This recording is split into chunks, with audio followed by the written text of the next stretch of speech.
लालच बुरी बला। सीतापुर गांव में भरत राम नाम का एक ब्राह्मण रहता था। वह बेचारा थोड़ी बहुत खेती करके अपना और अपने परिवार का पेट पालता था, मगर इस थोड़ी सी खेती से उसका गुजारा नहीं चलता था। वह बेचारा अक्सर ही दुखी रहता था और जब कभी उससे कोई यह कहता कि पंडित जी आप सदा दुखी ही रहते हो, तो वह यही उत्तर देता, भाग्य बड़ा बलवान है भाई, जो भगवान देता है इंसान वही ले पाता है। भाग्य को आज तक किसी ने नहीं बदला। बस इसी बात से वह संतुष्ट हो जाता। एक बार वह खेतों में काम करते करते इतना थक गया कि वहीं पर एक वृक्ष की छाया के नीचे लेट गया, तो पास ही उसने एक काले नाग को देखा जो फन फैलाए बैठा था।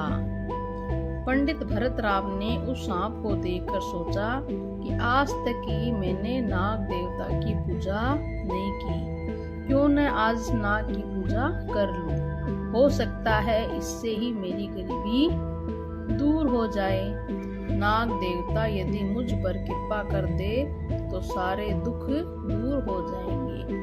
यही सोचकर उसने नाग देवता की पूजा आरंभ की।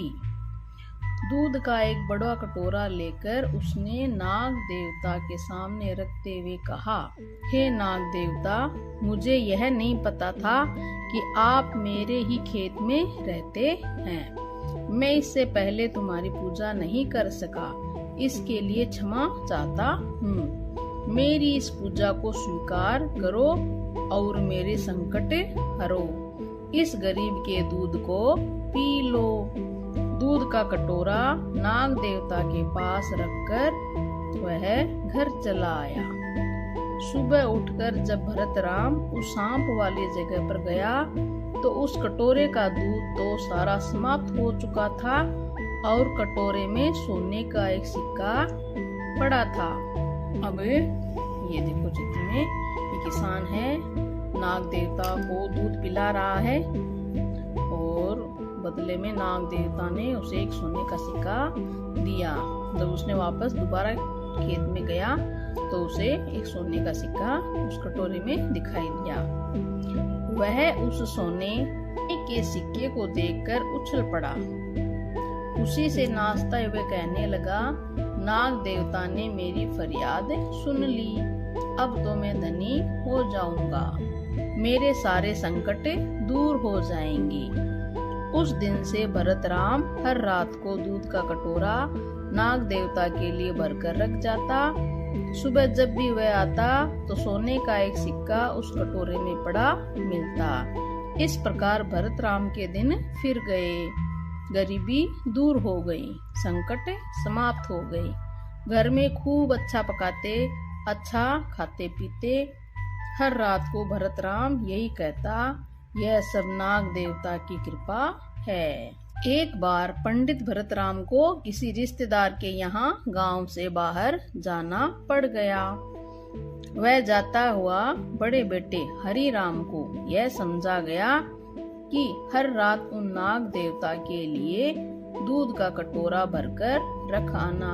सुबह उठकर उस कटोरे से सोने का सिक्का ले आया करना। हरि राम ने अपने पिता से सब बातें समझ ली।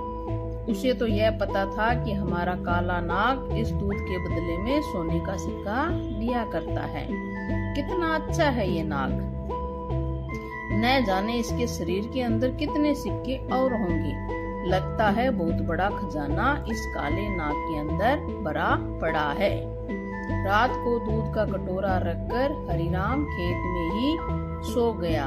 सुबह उठकर उसने सोने का सिक्का उस कटोरे में डालते हुए सांप को देखा तो अचानक हरिराम ने सोचा कि मेरे पिताजी भी कितने पागल हैं जो हर रोज इस काले नाग को दूध पिलाते हैं। अरे जब इसके अंदर सोने के सिक्के भरे पड़े हैं तो क्यों न इस काले नाग को मारकर एक दिन में ही अमीर बन जाए।